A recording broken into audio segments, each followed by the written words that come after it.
saja kita masuk ke latar belakang dan profil Lee Chon-jae. Lee lahir pada tanggal 31 Januari 1963 di Hwangseong, Gyeonggi. Menurut sumber yang saya dapatkan, Lee memiliki saudara perempuan. Saat masih terbilang muda, Lee mendapatkan trauma pertama setelah saudara perempuannya tenggelam dan tewas. Lee mengaku telah diserang seksual oleh kakaknya. Disinyalir, hal ini pula yang mungkin menyebabkan sifat seksual dari pembunuhannya. Namun, tidak ada bukti kuat yang dapat mengonfirmasi hal ini benar-benar terjadi atau hanya dibuat-buat oleh Lee semata. Pada Februari 1983, Lee lulus sekolah dari sekolah menengah. Kemudian ia bergabung dengan militer Korea Selatan. Dalam tugasnya di militer, Lee bertugas sebagai supir tank. Karena sifat Lee yang terbilang cukup tidak baik, ia diberhentikan dari tugas kemiliterannya pada 23 Januari 1986. Pada tahun 1990, ia mendapat pekerjaan di sebuah perusahaan konstruksi di Chongpa, Yongsan. Ia memulai bekerja sebagai pengemudi kren tanpa memiliki SIM. Tahun berikutnya, karena Lee bekerja cukup baik, dia menjadi pengemudi kren untuk perusahaan Agrit di Changwon. Pada April 1992, Lee menikah dengan seorang perempuan dan berhenti dari pekerjaannya. Usia pernikahan Lee dan istrinya hanya bertahan sampai bulan Desember 1993. Selanjutnya, kita akan masuk ke aksi-aksi Lee yang selama bertahun-tahun tidak terpecahkan. Pembunuhan pertama yang dilakukan oleh Lee terjadi pada 15 September 1986 kepada seorang nenek berusia 71 tahun. Nenek tersebut bekerja sebagai penjual sayur.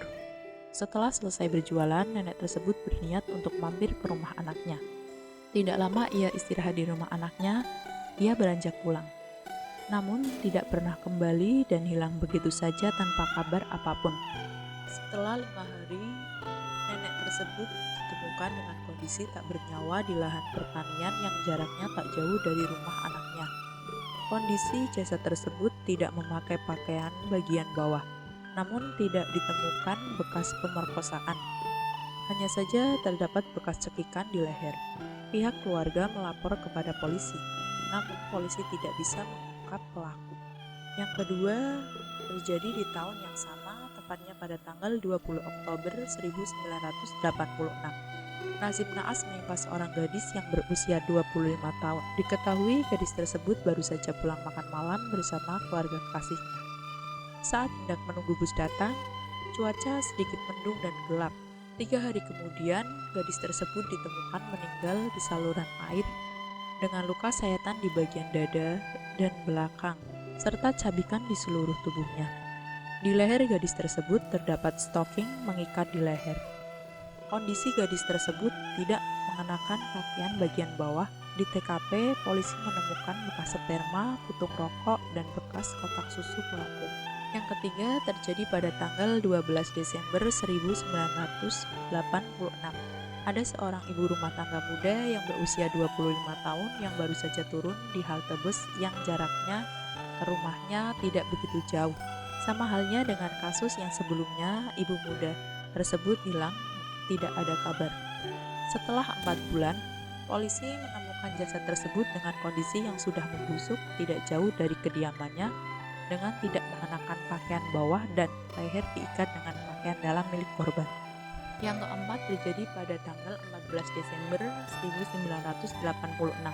Seorang gadis yang diantar pacarnya sampai halte bus untuk pulang setelah mereka jalan-jalan, namun tidak ada kabar lagi dari gadis itu. Setelah 1 minggu kemudian, polisi menemukan gadis itu dengan kondisi yang tidak bernyawa dengan leher yang diikat menggunakan celana dalam, tangan yang diikat ke belakang, serta tidak mengenakan pakaian bawah.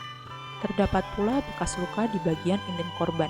Yang kelima terjadi pada tanggal 10 Januari 1987. Seorang siswi berumur 18 tahun baru saja mendaftar di perusahaan.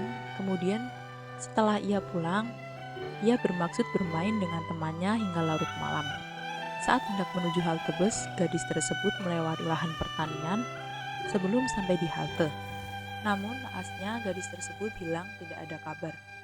Keesokan harinya, gadis tersebut ditemukan di tumpukan jerami dengan tangan yang diikat dengan pakaian dalam dan leher diikat menggunakan skraf. Dari serentetan kasus-kasus tersebut, polisi mengetahui jika pelaku memiliki golongan darah B. Hal ini diketahui dari jejak sperma yang tertinggal di pakaian korban. Polisi awalnya ragu, apakah kasus-kasus tersebut dilakukan oleh pelaku yang sama.